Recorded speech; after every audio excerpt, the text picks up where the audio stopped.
Evo ovako. Evo nas ovdje u Baranji, ja mislim, vaš grb ovdje smo gledali, je to Sveti Martin u Beli Monastir. Sveti Martin. A vi možda ne znate da je on jedini svetac koji nije postao mučenik, ali ima puno, on je zaštitnik puno ekipa. Jedan od tih su izliječeni alkoholičari. A kad vidite kolika ima glava u Saboru koji je potrebno Sveti Martin, ja mislim da bi svi moli Sveta Martina.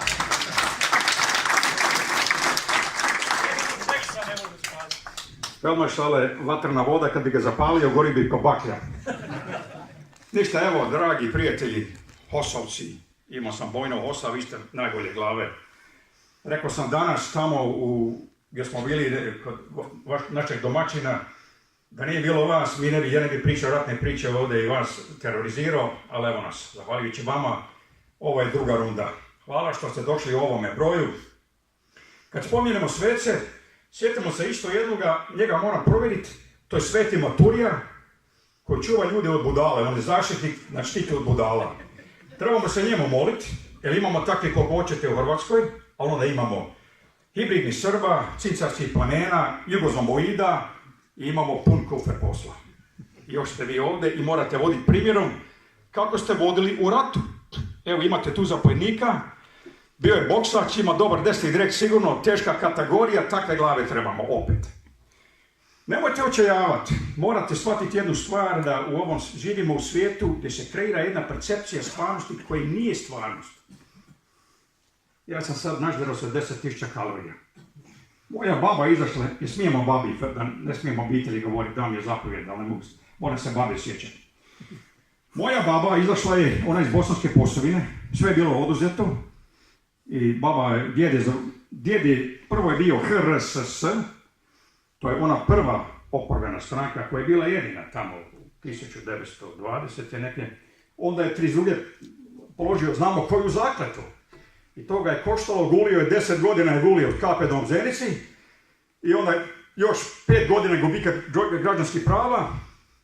I od tog braka, 50 nešto godina, 17 godina je gulio šta u zatvoru, šta u logorima. Bježao je 3 puta iz Srboslavije i na kraju došao u Kanadu. I mi za njim. I tako. A moja baba, 90 nešto godina, moja baba je moj uzor. Nikad nije očajavala, nikad nije kukala. Doživjela 96 godina, sve je bilo oduzeto. I nije meni gore danas, nego moje babi, koja je izašla iz Maksimirskog logora, kad je izbio tifus sa 3 ženske djece u gaćama. Evo, nikad nije očajavala. Vaši su stari imali takav duh. Takav duh su imali. Ima tu Volksdeutschera neki, koji su totalno pometeni iz Jugoslavije. Pola miliona pripadnika njemačke manjine je otjerano. 66.000 je njih umro u logorima, žene, djece, staraca. I ovo nigdje nećete čuti u našoj Kroslaviji, da su oni oduzeli od tih ljudi. 100.000 je bilo Volksdeutschera u Baranji i u istočnoj Slavoniji. Da su oduzeli 45.000 djece od roditelja, materi, otjerali u Beograd na preodgoj, a 30.000 materi njihovi su otjerali u Sovjetski savez na rovovski rad. Baš me zanima je li to spomenuo Plenković kada je došla Mrs. Merkel ovdje.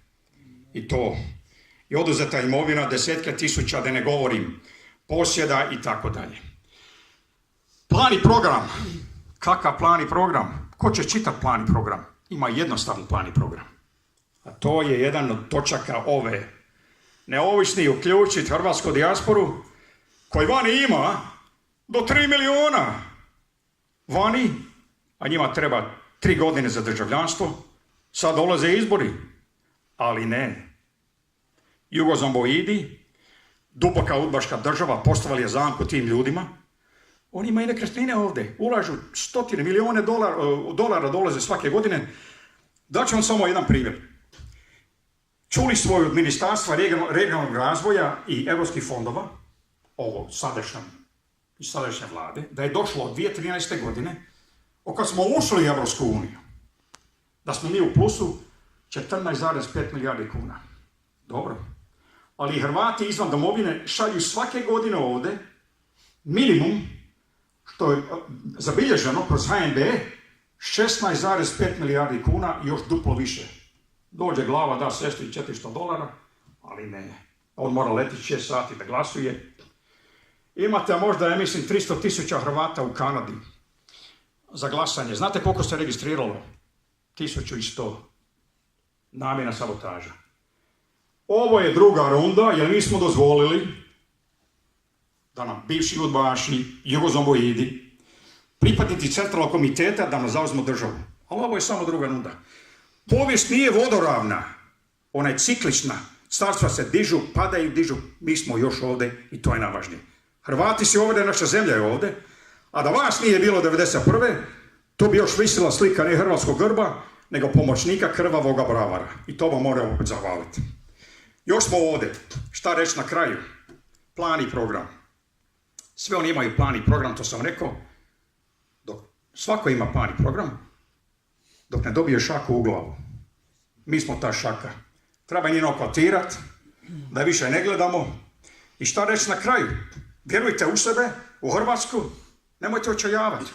Nemojte dozvoliti da vas ti porno pesimisti po medijama truju. Mi nemamo de facto hrvatske medije. Oni su nama stavili filter između stvarnog svijeta i naših mozgova i non stop nas rokaju. Sa tom pesimizmom. Nije situacija tako strašna. Vratit će se Hrvati natrag. Prvo, Hrvati se moraju vratiti izvana i sredi svoju djedovinu i zemljišne knjige.